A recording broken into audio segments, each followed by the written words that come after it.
There is a story often told about Nicholas Copernicus, as much theological myth as folk history.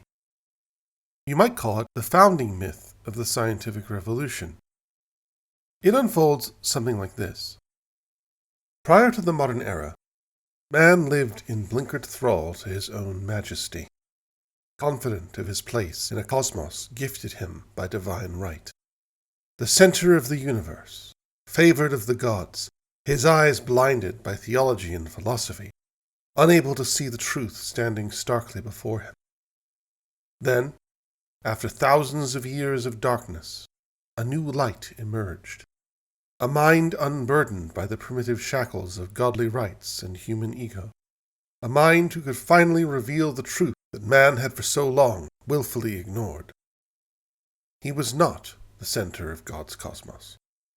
In fact, his place was so insignificant as to all but render him redundant in a cold, black, cavernous universe. But despite this new mind, named Copernicus, revealing the truth to the world, religious and scientific authorities shunned the new reality in favor of their own, and punished those who followed in his light by snuffing out their eyes and lives. It is a compelling tale. Bold, stark, pugnacious, and wrong in every particular. The story of mankind's transition from an earth-centered to a sun-centered universe is long, complex, and not reducible to a single tired conflict narrative. And it starts long before Copernicus. It is fair to say that, as a species, we have always been aware of the sun. It is rather hard to miss. Even chimpanzees have been caught marveling at a beautiful sunset. But historically, our relationship with the sun is less straightforward than you might think. While solar imagery pervades practically every religion ever conceived, outright sun worship is surprisingly rare. Those obvious exceptions you're thinking of right now are pretty much all of them. The great monuments of prehistoric northern Europe, such as Newgrange, Loughcrew, and of course Stonehenge, are arrayed toward the sun at its solstice. But without an oral tradition, we can never know why. Was it in veneration? Or simply a means to mark the times when rites were to be performed? Solar myths often portray their subject as an addition, a complement to an already existing cosmos, one preoccupied by gods, or even humans. In the best-known creation myth of all, Genesis, the light that God lets be at the start is not the light of the sun. God doesn't place the sun into the heavens until day 4, after the vegetation. Quote, "Let there be lights in the vault of the sky to separate the day from the night, and let them serve as signs to mark sacred times and days and years." Unquote. Here, the sun's value is as a timepiece, not as a giver of life and nourishment. In the Theogony, Hesiod's account of the Greek god's creation, the sun, Helios, is barely mentioned, at the very end of the text, almost as an afterthought. Day, on the other hand, appears right at the start, once again showing independence from the lowly sun. Famously, Helios was depicted riding a chariot, which his son Phaeton attempted to ride himself, only to die in the attempt. The solar chariot can be seen across the Indo-European religious spectrum, appearing in Baltic, Slavic, and Norse myths, as well as the modern incarnation of the Indo-European pantheon, Hinduism, where he appears as Surya, though again his cult, Saura, is one of the smallest of the Hindu traditions. He is also worshipped in the Smarta tradition, but only as one among equals. In the Mesopotamian tradition, the sun, called Utu by the Sumerians and Shamash by the Babylonians, was the son of the moon and co-equal with his sister, Inanna, the planet Venus. Several Native American tribes, as well as the Khoisan of the Kalahari, tell of a council of elders called to deal with the lack of light and the decision to create a sun. In the case of the Khoisan, the sun was an unfortunate fellow with light shining from his armpits, Once the tribe realized that the higher he was, the farther he lit, they sneaked into his house while he slept and hurled him into the sky. The Navajo speak of the first man and the first woman conspiring with Coyote born of water to forge the sun out of two entities, Turquoise Boy and White Shell Girl. Among the Iroquois, the Sky Woman, thrown to earth by her enraged husband, fashions the sun and moon when she arrives on land. Oftentimes, the sun is seen as a foe to be vanquished. Among the Hopi, tales are told of the rabbit who, tormented by a capricious sun, shoots it with an arrow, ensuring it rises more cautiously forevermore. A similar myth occurs in China, in which there were originally 10 suns, each rising on subsequent days, but they were wild and mischievous and nearly burnt the world with their antics. The great archer Hao Yi is forced to smite all but one of them. In one of my favorite myths, Maui, the Polynesian trickster hero, captures the sun and beats 7 shades of frosting out of it until it agrees to slow its passage across the sky, allowing humans more time to hunt and work. All of these myths portray the sun not as a god to be worshipped, but as a tool to be used, and occasionally abused. It would be remiss of me not to mention those obvious exceptions.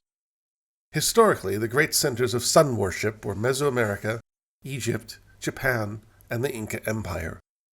Of these, it's fair to say that the Mesoamericans, particularly the Aztecs, carried the idea to its absolute extreme.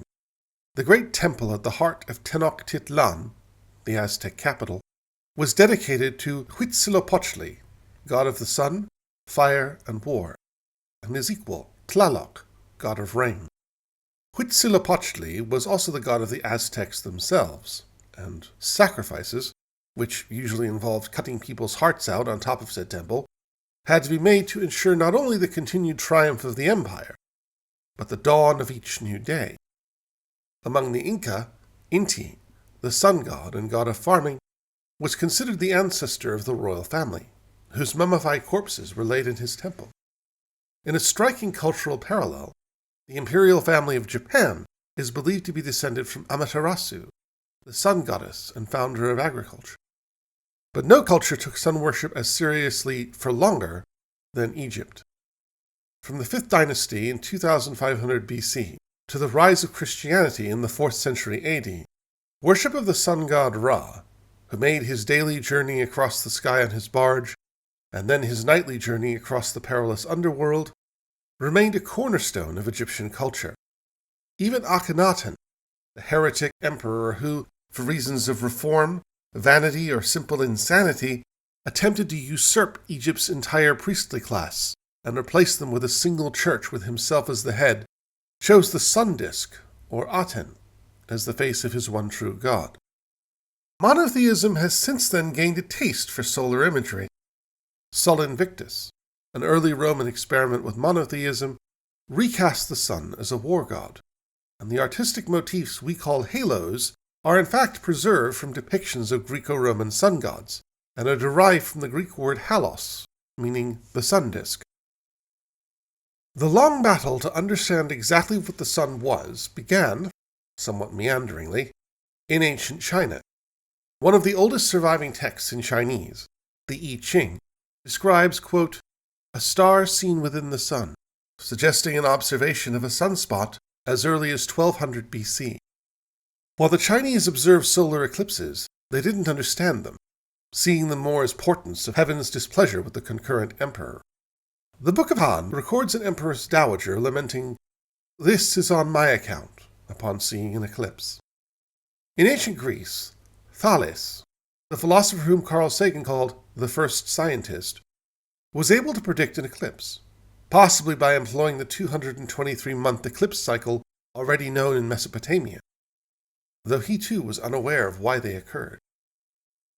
The first person on record to correctly determine the nature of eclipses was the ancient Greek philosopher Anaxagoras, who lived during the 5th century BC.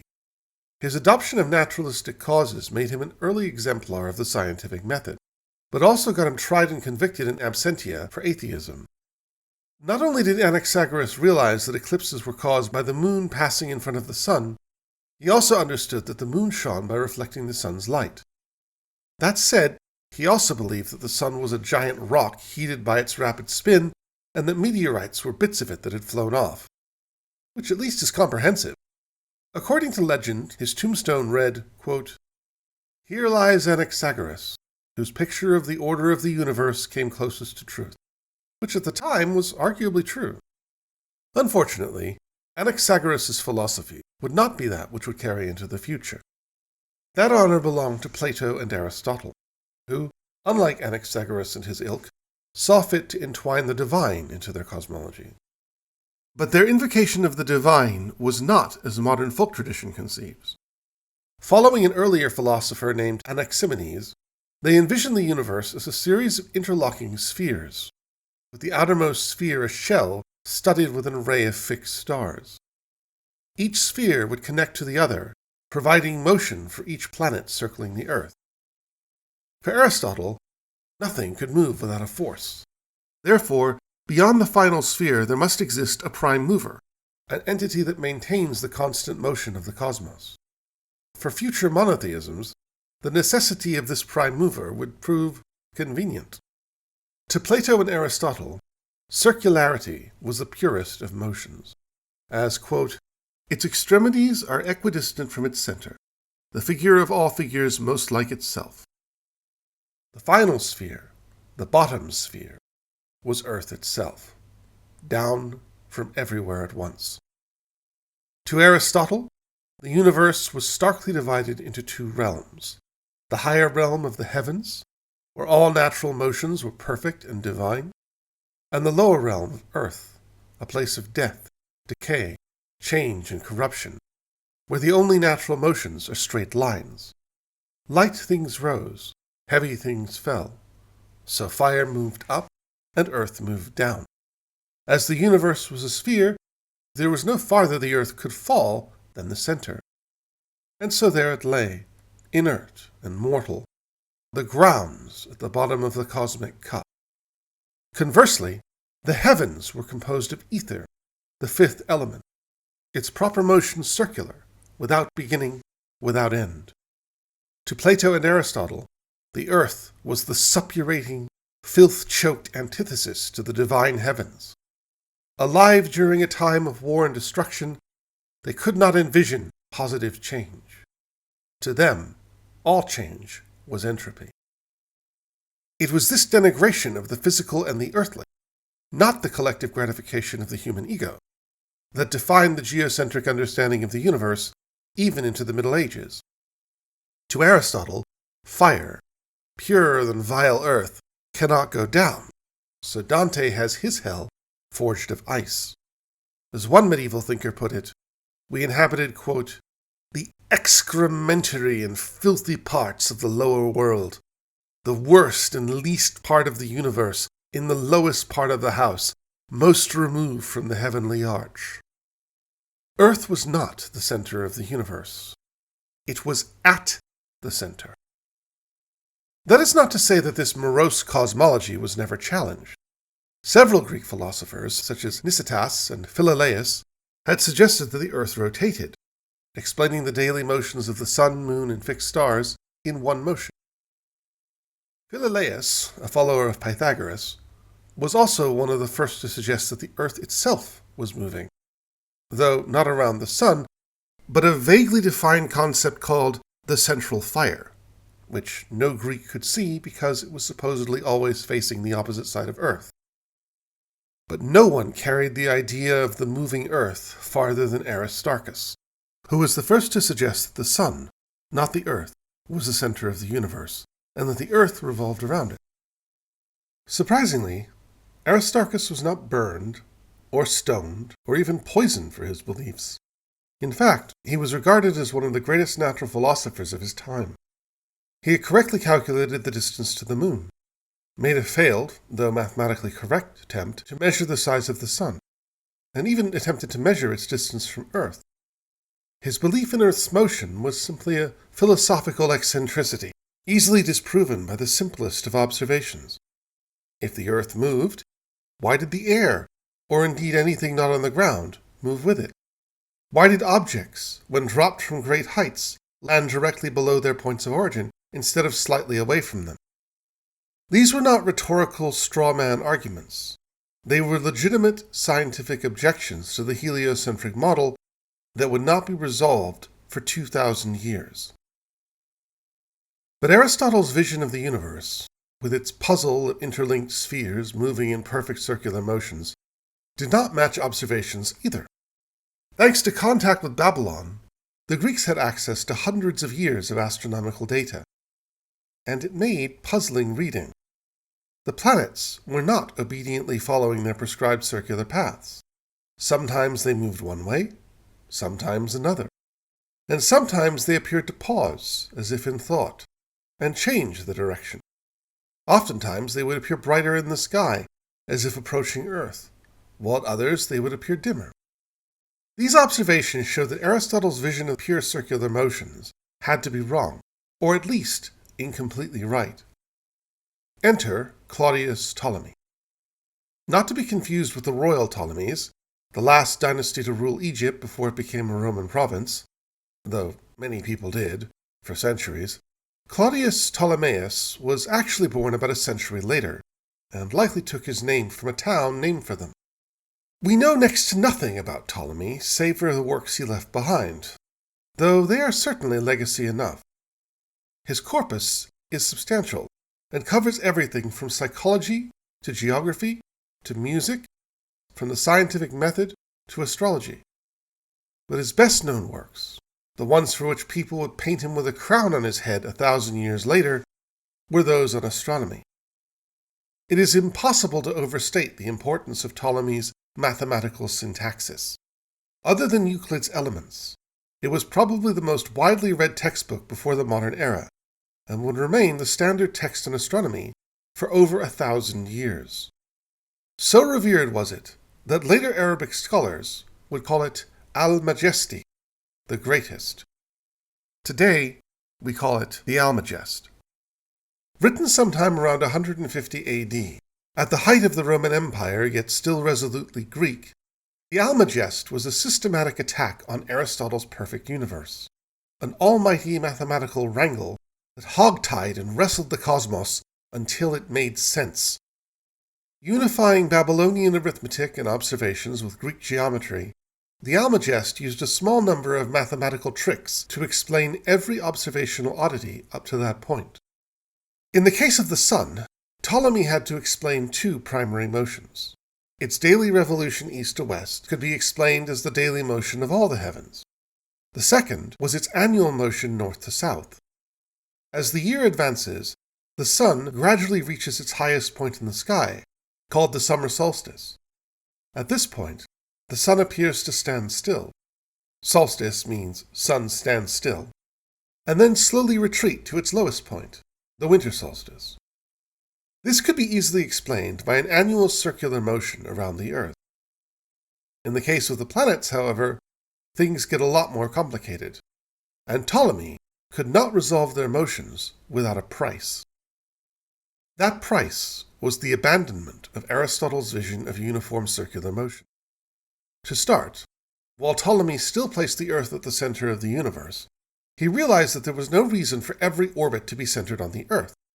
So he introduced an offset to the orbits of the 5 planets, called the equant, that explained their unequal motions. The second modification was the introduction of the epicycle, a secondary orbit around a point on the primary orbit, called the dethronment. This allowed Ptolemy to explain such vagaries as planets moving backwards. For its time, when the best astronomical instruments available were astrolabes and your naked eyes, the Almagest was a work of transformative genius. It answered every question the observations raised, and provided a systematic mathematical model that fit the observed reality. Karl Popper would have been proud. Such was the dominance of Ptolemy's work that no one saw fit to question it for 13 centuries. And then?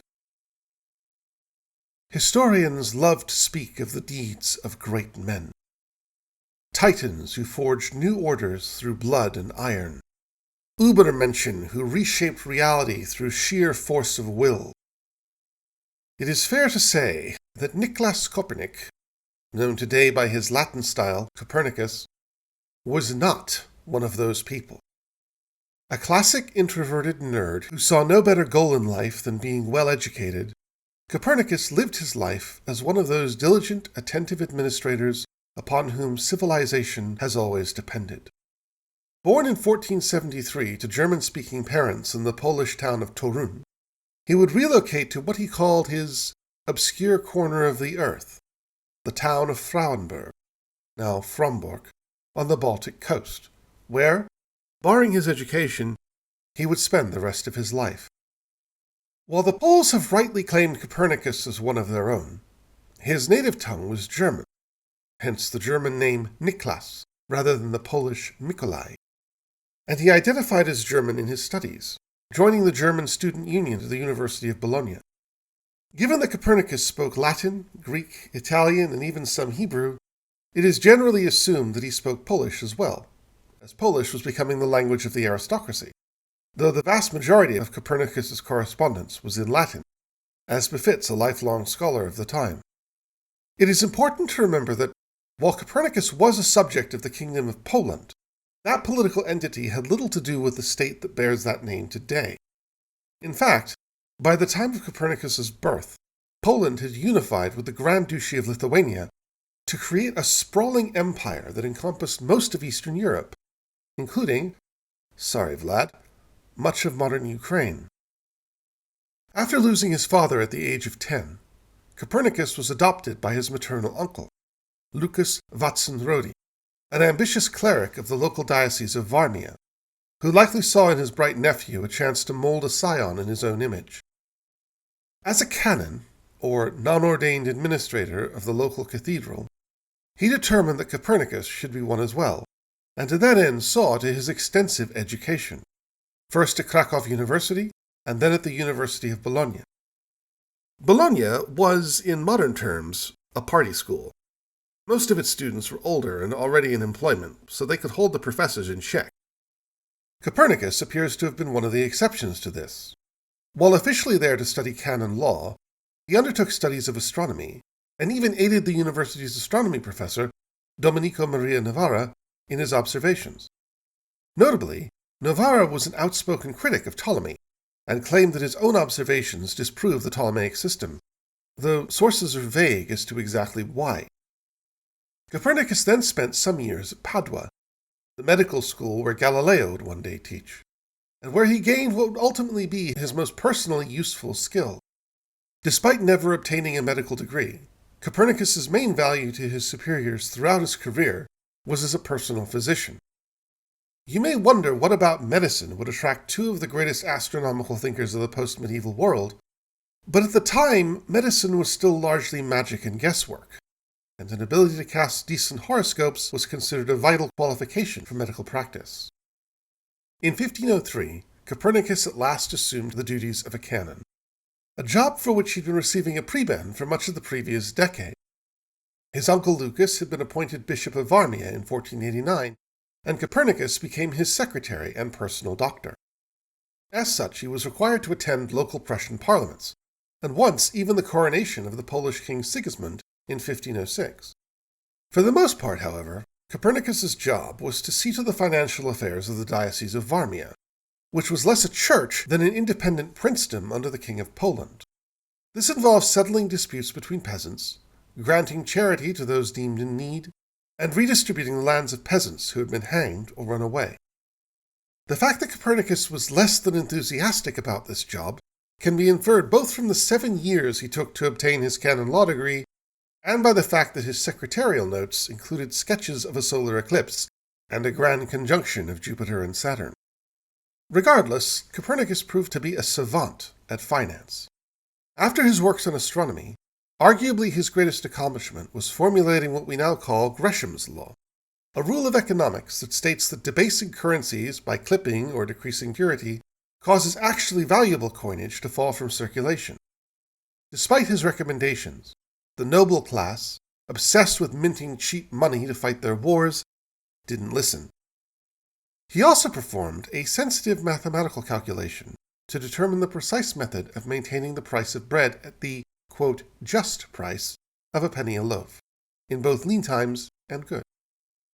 In 1512, when Copernicus was 40, Lucas died, and Copernicus returned permanently to Frauenburg. Despite many chances to move to more comfortable quarters, Copernicus stayed in his outer tower, which could act as an observatory. His passion for astronomy seemed only to have increased in the intervening years. He added to his observatory at his own expense, including an armillary sphere, a spherical astrolabe better known today as that thing in the Game of Thrones title sequence. And, in 1514, Copernicus was confident enough to tentatively and quietly elucidate his most peculiar, fantastical, and outlandish idea, one that had doubtless been stewing in his mind since his university days. His Commentariolus, literally little notebook, but usually translated as brief sketch, was a short, its English printed version runs to just 17 pages, handwritten text, initially circulated solely between close friends and colleagues. But it contained one of the most daring visions of the universe ever conceived. In it, Copernicus vented his frustrations with the Ptolemaic system, perhaps passed down from Ferrara, in particular with the equant. Quote, for those theories were not adequate unless certain equants were also conceived. Then it appeared that a planet moved at uniform velocity neither upon its deferent nor upon the center of the epicycle. Hence a system of this sort seemed neither sufficiently absolute nor sufficiently pleasing to the mind. Unquote. Copernicus appeared furious at Ptolemy for destroying the aesthetically pleasing universe of Aristotle. Epicycles were one thing, but you can't have uniform circular motion with an equant. If the planets were offset from the Earth, then by definition they must cover longer distances in the same times, and therefore had to change their velocity. This may have been circular motion, but it certainly wasn't uniform. Copernicus then cites, quote, the Pythagoreans, presumably a reference to Philolaus, as having previously pondered an alternate construction of the cosmos, one in which the Earth moved. Why he mentioned the oddball ideas of Philolaus, not the more straightforward vision of Aristarchus, of which we know he was also aware, is unknown. He then laid out a series of postulates that, collectively, turned the universe inside out. All planets revolve around the sun as their midpoint, he said, and therefore the sun is the center of the universe. Whatever motion appears in the firmament arises not from the motion of the firmament, but from the Earth's motion. What appear to us as motions of the sun arise not from its motion, but from the motion of the Earth. The apparent retrograde and direct motion of the planets arises not from their motion, but from Earth's. But perhaps the most mind-bending postulates were the first two. There is no one center of all the celestial circles or spheres. The center of the Earth is not the center of the universe, but only of gravity and of the moon's orbit. In Aristotle's universe, there was only one down, and Earth was it. Copernicus, anticipating the revolution of Isaac Newton over a century later, envisioned a universe not of one down, but of many downs. To preserve Aristotle's perfect circles, Copernicus abandoned Aristotle's reality. And here's the kicker. It wasn't necessary. In 1247, the Persian astronomer Nasir al-Din al-Tusi developed what we now call the Tusi couple, a perfect circle rolling along the inside of another perfect circle, that could mimic the effect of a straight line and thus remove the need for an equant. More bizarrely still, there is evidence that Copernicus was at least aware of something resembling a Tusi couple in his own mathematical work. So did he just not make the connection? At this point, it becomes necessary to step out of Copernicus's cloistered life and examine the greater world in which he found himself. It is perhaps not a coincidence that Copernicus happened to live at one of those moments in history at which reality finds itself on a fulcrum.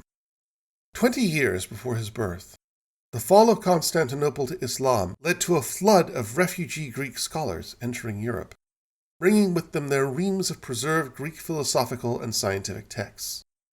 That same year saw the death of Johannes Gutenberg, whose printing press made the mass dissemination of knowledge possible. When Copernicus was at university, Columbus returned from the New World, and while he was attending to his canonical duties, the Magellan expedition circumnavigated the globe.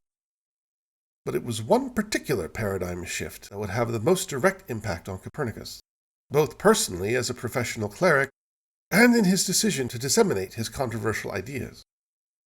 In 1517, a choleric German preacher named Martin Luther nailed 95 disputations with the clergy on the door of All Saints' Church in Wittenberg, an act that would, within 20 years, shatter Christianity in Northern Europe. German-speaking regions quickly turned to this new religion, but Poland remained, and remains, staunchly Catholic. For the German-speaking Copernicus, the schism would doubtless have been very personal. We know next to nothing about Copernicus's religious beliefs. An awkward admission in a biography of a career clergyman, but nonetheless true. If Copernicus had theological opinions, he did not deign to share them with the world. He was a canon, a position that required a vow of celibacy, but despite many opportunities to do so, never took full orders to become a priest, a decision that doubtless frustrated his uncle Lucas, who likely wanted to see him follow in his footsteps. Nonetheless, his life was awash with Catholicism. His best friend and colleague was Tiedemann Giese, the Bishop of Kulm, who had been a canon with Copernicus for 30 years. We can get some idea of Copernicus's reaction to the Reformation through Antilogicon Flosculorum Luthanorum, a treatise that he urged Giese to publish. In it, Giese strikes a markedly conciliatory tone. Quote, "Oh, if the Lutherans were filled with the Christian spirit towards the Romans, and the Romans filled with Christian spirit toward the Lutherans, the tragedy would not have taken place in our churches." Unfortunately, the then Bishop of Varmia, Mauritius Ferber, and his successor, Johannes Dantiscus, did not share Copernicus's liberal convictions. They saw the rise of Protestantism as a plague to be stamped out, and not only banned all Protestants from Varmia, but believed that the foundations of their church had to be strengthened, and hounded their canons, including Copernicus, for their refusal to take higher orders. They were particularly peeved with the supposedly celibate canons engaging in shameless coupling, to the point of raising entire illegitimate families. Copernicus was not above suspicion. His relationship with his housekeeper, Anna Schilling, was under constant scrutiny, and he was ordered more than once to get rid of her. Eventually he did, by moving her into a nearby house. This was the only dispute with the church Copernicus triggered in his entire life. Thankfully, Ferber was also gout-ridden, and Copernicus's skills as a physician made him too useful to exile. This was the world into which Copernicus's brief sketch was released. It is unknown how far it circulated, or whether, in 1539, it directly inspired a 25-year-old professor of mathematics named Joachim Rheticus to make the 800-kilometer journey from Wittenberg to Frauenburg to see Copernicus. Both Rheticus and Wittenberg were staunchly Protestant, but his fascination with Copernicus's ideas trumped any sectarian reservations he may have had. Frauenburg was the last station on a kind of astronomical pilgrimage Rheticus had undertaken, that had also seen him learn from Peter Appian, the man who proved that comets' tails were caused by the sun. Copernicus must have looked on Rheticus's arrival with something like horror. Protestants were still barred from Varmia, and taking him in would have been a crime. It wasn't as if Protestants had been all that receptive to his ideas. Martin Luther himself had scoffed at Copernicus, citing the Book of Joshua, in which God makes the sun stand still, as scriptural evidence against it. Copernicus's own church, conversely, had been strikingly positive. His old friend Bishop Giese had prompted him to publish his ideas for years, and while Ferber and Dantiscus may have chided Copernicus for his supposed indiscretions, neither raised any objections to his heliocentrism. Copernicus's reluctance to publish his work had more to do with fear of ridicule than persecution. In his dedication to Pope Paul III, he wrote, quote, "The contempt which I have to fear, because of the novelty and apparent absurdity of my view, nearly induced me to abandon utterly the work I had begun." Somehow, despite this ocean of ambivalence, Copernicus and Rheticus struck up a close friendship, and stayed together for 2 years. Rheticus's fascination with Copernicus's ideas appears to have been largely astrological. In 1496, in his book Disputations against Divinatory Astrology, the Italian philosopher Giovanni Pico della Mirandola had argued that, since astrologers couldn't determine the relative positions of Mercury and Venus, they could never be certain of their predictions. From a geocentric perspective, both Mercury and Venus appear to take roughly a year to orbit the Earth. But in Copernicus's world, Mercury and Venus have fixed relative positions.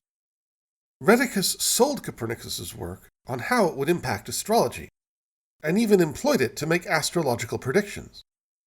How ironic that astrologers never took him up on it. Copernicus's own attitude toward astrology is uncertain. The word appears only once in his writings, but as a medical practitioner he almost certainly cast horoscopes. Another aspect of Copernicus's vision that attracted Rheticus is that it provided a simple explanation for precession. Precession is a phenomenon first noted by the gifted Greek astronomer Hipparchus in about 150 BC. From a geocentric perspective, as the sphere of fixed stars spins unknowably fast every day, it also appears to rock very slowly backwards by about 1 degree every century. This causes the sun's orbit to slowly shift constellations over time. Because the year was and still is measured from the spring equinox, the shift is usually marked by the location of the sun at the spring equinox. The solution to the precession of the equinoxes, a term coined by Copernicus, was to add another, starless sphere beyond the sphere of the fixed stars. But there were 2 problems with this. One, it flatly contradicted Aristotle, who claimed his prime mover, which later Christians called God, was the only thing beyond the fixed stars. And second, while Ptolemy mentions precession in the Almagest, he does not suggest a solution to it. Copernicus' solution was absurdly simple, and, as it happens, right. Just as the day was created by the Earth's spin on its axis, and the year by its orbit around the sun, so precession was caused by an epically slow wobble in the Earth's spin, similar to the wobble you see as a spinning top winds down, only revolving once every 26,000 years. It was Rheticus who would ultimately convince Copernicus, now 68 and nearing death, to finally publish his world-shaking idea. De Revolutionibus Orbium Celestium, or On the Revolution of the Heavenly Spheres, was the final summation of Copernicus's heliocentrism. Deliberately modeled on Ptolemy's Almagest, it not only quoted him but relied extensively on his data. By all accounts, Copernicus was not a good astronomer. He is recorded as making just 70 astronomical observations, one of which was off by the diameter of the moon. Although his previous little sketch had relied on just 34 circles to explain all motions, rather than the 40 or so that had gradually piled onto Ptolemy, De Revolutionibus upped that number to 48, meaning his alternate vision was neither simpler than Ptolemy's, nor less cumbersome. So intent was Copernicus in saving Aristotle's blushes by preserving perfect uniform circular motion that he was blind to the true simplicity at the core of heliocentrism. Johannes Kepler, the man who would eventually unlock that simplicity by showing that planets orbited in ellipses, not perfect circles, chided that, quote, Copernicus was content to interpret Ptolemy rather than nature. In response to the inevitable objections to his heliocentric view, in particular how the motion of the Earth does not disturb the motion of the air, he wrote, quote, If anyone believes that the Earth rotates, surely he will hold that its motion is natural, not violent. But what is in accordance with nature produces effects contrary to those resulting from violence, since things to which force or violence is applied must disintegrate and cannot long endure. On the other hand, that which is brought into existence by nature is well ordered and preserved in its best state. This statement is essentially true, and would be seen as such once Newton was vindicated in the 18th century, but it reads like a cop-out and so was never taken all that seriously. With the manuscript hot in his hands, Rheticus traveled to Protestant Nuremberg, but the local hostility to Copernicus's ideas forced him to flee to Leipzig, where he handed the job of publishing the book to a Protestant clergyman named Andreas Osiander. So, a book written by a Catholic canon and dedicated to the Pope ultimately found a publisher in a dedicated Protestant. But Osiander would not let the work out into the world untamed. Before publication, he swapped out Copernicus's own introduction with a disclaimer stating that the work was not intended to be taken literally, but was simply a useful simplification. Rheticus's response, upon seeing the disclaimer, was to draw a massive red X through it. Upon its publication, the response to De Revolutionibus was non-existent. The book didn't sell well and wouldn't see a reprint for 26 years. Its one intended reader, Paul III, died before its publication and so never saw it. Even Copernicus barely lived to see it published. Legend has him clutching the book with his dying hands, his mind wandering in and out of consciousness. Nonetheless, Copernicus's astronomical tables kept his name alive. While his heliocentric universe was not a functional improvement over Ptolemy's, many did find its lack of an equant made it easier to use. It was only with time and the continued rise of Protestantism that the Catholic Church's view of Copernicus's ideas began to shift. Protestantism has always been a flexible faith and adapted to Copernicus's universe very quickly. Catholicism's response was to dig in. In 1616, 143 years after the book's initial publication, and smack dab in the middle of its confrontation with Galileo, the Vatican finally placed De Revolutionibus on its list of banned books. It would not be removed until 1835. Once the work of Kepler, Newton, and Halley finally overturned the geocentric system, a strange process of deification began. Copernicus's role in history was uprooted, replanted, and rewritten. From a modest, dedicated cleric with an odd idea, Copernicus became a sort of messiah of insignificance, a living embodiment of how nature undoes the folly of man's arrogance. According to science writer Mano Singham, this was because, once mankind became aware of the true awesomeness and power of the sun, its place became special, and that specialness was retroactively applied to the geocentric world. Because they thought the sun was special, they assumed that the ancients thought the earth was special, when they did not.